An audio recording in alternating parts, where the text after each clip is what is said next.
Hey guys, Jay here, and today I want to talk specifically about the AFK build, the build that I have been playing and having a lot of videos on my channel. And in case someone who watched my channel but doesn't know what it is, I would like to play a clip of myself. Last week, this is the gameplay. The resolution is but because there's so many things going on the screen, and we are in a Simulacrum, and my computer is dog shit, so naturally, it cannot just hold the pixels together, and it results in whatever we are seeing on the screen here. So,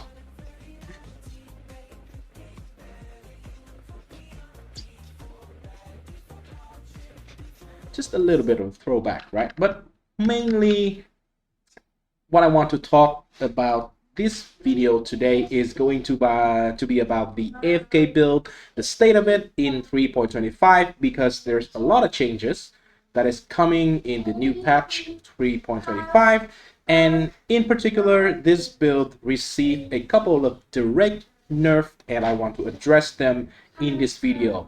TLDR, if you don't really want to, worry about details, the build is fine. We can play AFK in 3.25, and there are more and more reasons to do so, because while Wood is coming back, Simulacrum is buffed, a lot of things. Tier 17 B back to basic is also gone because it's kind of bullshit, right? So a lot of things is better for the build, basically. There's a lot more content that this build is going to be very good at, and let's get to the actual point of talking for this particular topic. First thing first, there are two nerfs that is directly and very big to this particular build. And this build is a cast one stun build at the core. It is very tanky. The main purpose is to be able to take any hit in the game, or mostly except for some ubers, like the brain damage from Maven, we cannot take it. This league, we might be able to take it. I think this league, with the changes to the endurance charges, we can actually very possibly take it quite easily. Well, anyway, come back. The detonate dead a chain reaction was the gems that we were using in the clip that you have seen in the beginning of this video, and also for the majority or the entirety actually of the build from when I created it. And yeah, we no longer detonate, it's just dead. All the corpses that we get from the Spectre Bank is gone. Now they are like a special spectral corpse that is only usable by minion skill, and all the corpse detonation skill are not minion skills, and so we cannot have the extra damage from the juicy 400% live corpses from detonate dead or detonate dead of chain reaction, or volatile death, seething, whatever the skill you want to detonate a corpse. You can no longer detonate a corpse that is a spectre corpse. Also, they nerfed the level the corpse spawned by desecrate by 20. So back then it was 100.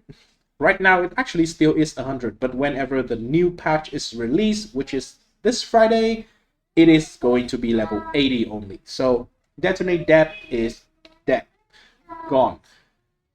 There's still a tiny hope that it can still be good enough, right? Because before we do have quite a decent amount of damage. However, guaranteed that the damage that we are getting from detonate dead is way less than before. And obviously the clear and the single target for Kosis Omniphobia is going to be much worse if we still use the same setup, right? Defiance of Destiny is the second nerf that we are taking in this build. Defiance of Destiny is the best in-slot amulet for the build. It pretty much gives you an insane amount of defense against anything that does not one-shot you, and because in the build you do have a very good amount of defense layers, and you mitigate a lot of the damage taken basically, so most of the hits in the game cannot really one-shot you. Those two combined, you are pretty much immortal, right? So Defiance of Destiny is nerfed by half. I think if the amulet is cheap enough, right? Because right now it's weaker, like almost 50% weaker. If it is weaker, if it's cheap enough, I think it's still a viable option. At least for the early stage of the build. But I think because the power of it at the top end is nerfed, so by the end of the build, when we have other methods of recovery, life recovery, to be in place and enough to sustain the life pool of the character, Defiance of Destiny will be replaced by a better amulet for the end game, maybe for more damage. The simple thing that we can think about is like Dragon Fang's Flight, replica Dragon Fang's Flight. Give 3 level to whatever gems we are using. So if we are still using a spell gem, that scale with level, that is very strong. And potentially just a rare amulet with a lot of life, resist, level to gems, something like that. Can also be super strong. Maybe there's a new unique amulet option. I don't know. But Defiance of Destiny is nerfed. It's still good enough to use, but in the top end of the build, it's probably replaceable. Unlike before, it is pretty much irreplaceable. It's just too strong at the moment, right? So those are the 2 nerfs that directly hit the build. It is only 2 nerfs, but they are just very essential, very big part of the builds. So they are significant, right? So yeah. Now to the buffs and the addition and the possibility from the patch 3.25. First thing I want to mention is Chieftain Explosion is very back. The reason Chieftain Explosion is not utilized in this case is only because after Affliction League, the Penance Mark, I think it's called Penance Mark. I'm not sure. I have spent quite a significant amount of time, but I cannot really find the exact new item, the exact new ring, the image of the new ring that gives us back the Penance Mark. If you don't know what Penance Mark is, it is a mark skill, so it is in the same ballpark as the Sniper Mark, Assassin's Mark, those kind of thing. It is a mark skill. When you mark a enemy with a Penance Mark, if you hit it, you spawn a sort of ghost. Basically, you spawn an additional mob, right? And that mob can explode. If you kill it, it does hit you as well. So it's very good for cast when it's done. So that mob can explode, and the explosion from Chieftain is super strong. So that enables the Chieftain Explosion to be much more reliable in terms of single target whenever we need it. We don't need to use it most of the time, but when it matters, this is absolutely huge. Huge. Super huge, by the way, right? You can, the rarity that you need it is like, even you can keep it in your inventory, and then at the very rare time you need it, you can you can swap the ring in for whatever ring you are wearing right there. The other ring obviously has to be Valyrium for cast when stun, but yeah, you can just swap it in if you need to use it. Basically, that is the gist of it. Right. Next thing on the character damage, right? So the Chieftain Explosion is now an option. We can get that through being a chieftain, or we can get the Forbidden Flesh and Flame. We still are the Juggernaut. The Juggernaut is tanky. And a story. We can get the Forbidden Flesh and Flame and enjoy it, right? Dark Marionette is back. If you don't know what it is a special specter that you can only get before from the Affliction League. Now it's back. I'm not sure where it is from, right? But GGG said that we get it back. It is specifically the Dark Marionette. The other specters are not confirmed, but this one is absolutely confirmed in the GGG live stream, right? So Dark Marionette is a specter, special one that revive itself. Why is this good? Well, Bodyswap of Sacrifice is a skill in the game, and without the Dark Marionette, it is super clunky because you need to summon new specters every time or new minions every time to sacrifice the minion for an extra amount of damage based on the life of that minion. Dark Marionette basically enable the ability to just always have a minion around and explode it. The life on it, unless it is changed, I don't see anywhere that GGG mentioned that it's going to be changed, but the life on it is very respectable. I have seen, if I remember correctly, right, there is a build of the week by Balomage. He built, not this kind of build, but he built just pure Dark Marionette minion instability. And he got like 240k HP on the Dark Marionette. That is like 3 more times than the corpses that we are using, the corpses number that we are using on the Detonate Dead, right? So this can give crazy damage. If you want to do Ignite with this one, you will reach Ignite cap. Not necessarily you have to build this cast when stun build with the Bodyswap sacrifice. You can even use just any Ignite build, not any Ignite build, but Ignite build, a normal Ignite build with the Bodyswap of sacrifice. That is very strong. So, next thing. GGG still allow the Numlock trick in the game. My kid is in the background, by the way, so please do excuse me if there's random noises, because he is in a phase where he just behave like that, right? He's playing with mom. Anyway, GGG still allow Numlock trick. As far as I know, there is no further update to this, so we can still safely use it. Why is it important? This can potentially open up a possibility to have a completely new AFK build, which is going to be around the new Retaliation skill. They look like they deals a lot of damage, right? And it doesn't seem like we are limited to just one of them.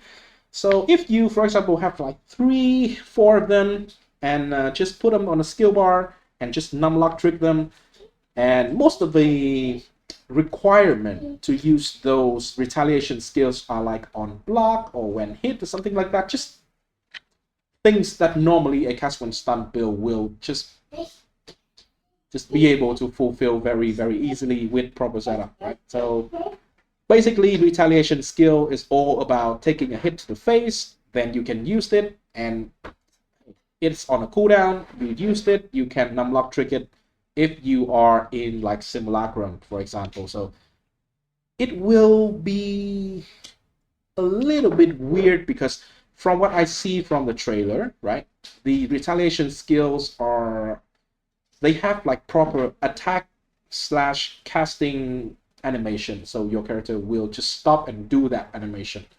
It's not going to be like just trigger. So like cast when stun, you have no casting animation. You just trigger the spells. So this is on the table. However, I don't know if it's going to be any good, right? Let's see. Why is it?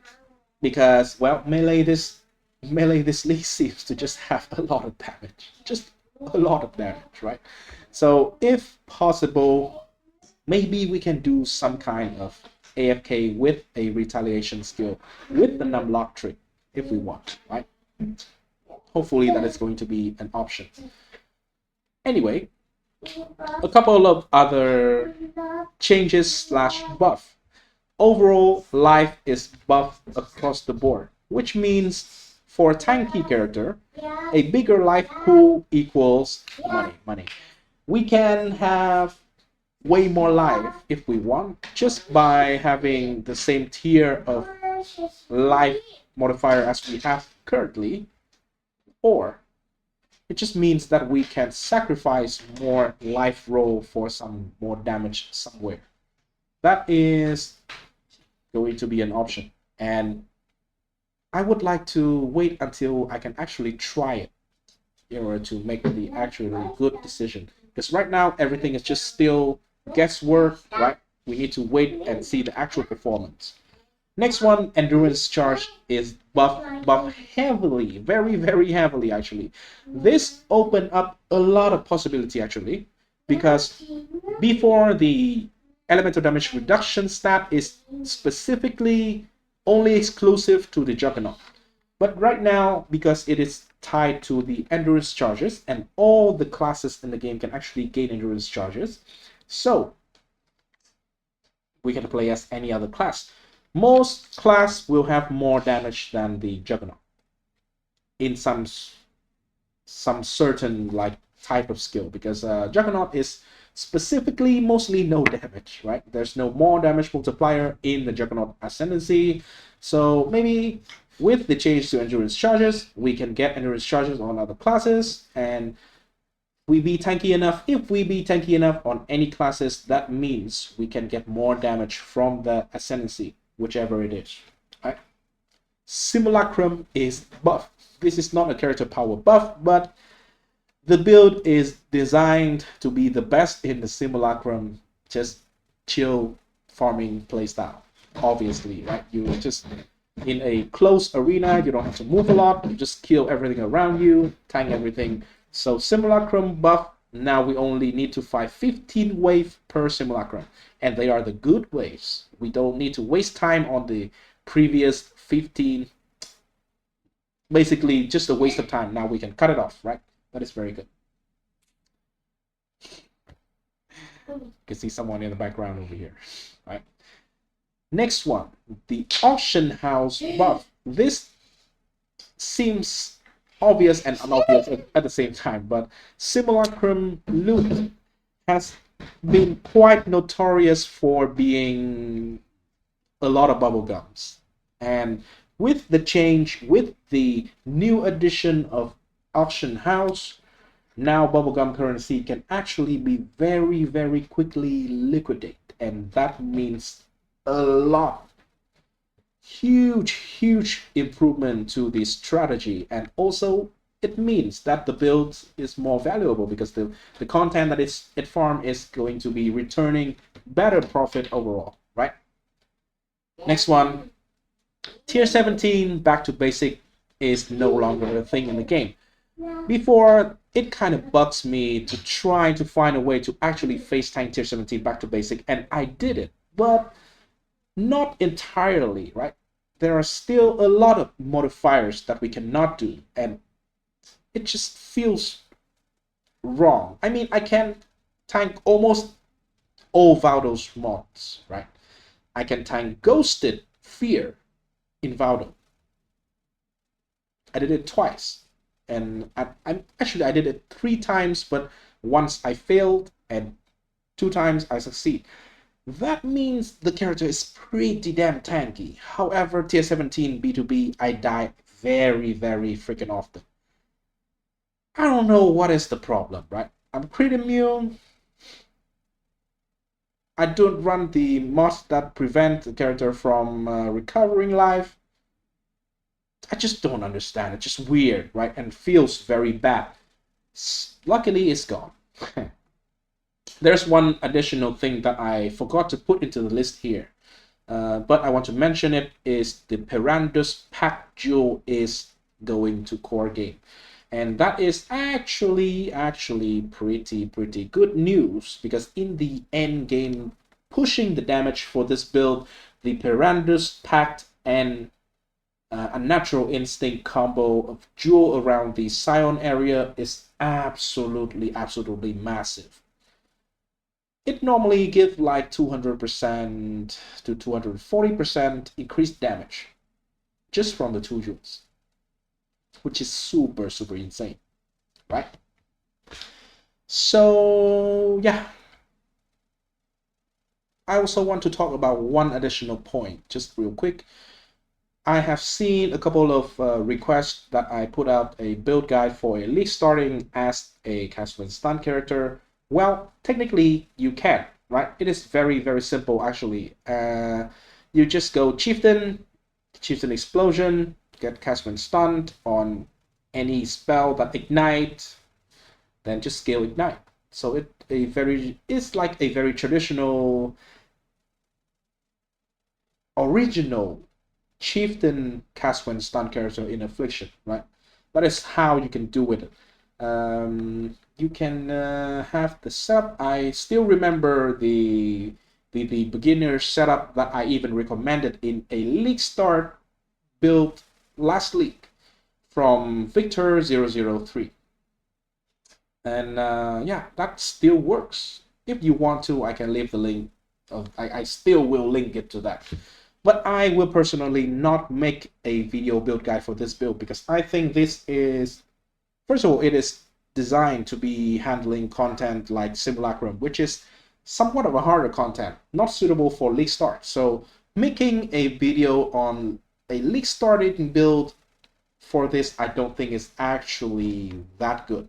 I personally would start the league with a different build as well. So probably I will make build guide on this build whenever I actually play it in 3.25, and also when I actually test out the stuff that actually work. Because I want to make a build guide where I know for sure it will work. And yeah, that is just the whole reason why I decided to actually not make a build guide on this build right now, right? So sorry if you really want, if you're looking forward to build guide for AFKing Simulacrum as a league starter, but I don't think that is going to be viable because it does require a certain amount of gear and certain amount of investment in order to do that thing, right? Anyway, thanks everyone for watching, and please like and subscribe to the channel. Do expect that there are going to be a lot of content from now on before the league start and also when the league actually started, because this patch is absolutely huge. I had a kind of hopium before the patch note and live stream that they will make a crazy league and bring back a lot of shit, if not all of the shit that was broken before, and let us have a crazy 3 months before the launch of the beta test for POE 2. Apparently they did sort of that, just to a more tamed and reasonable degree, right? If they actually just bring back everything like even the crucible tree on weapons, but they did bring back recombinator.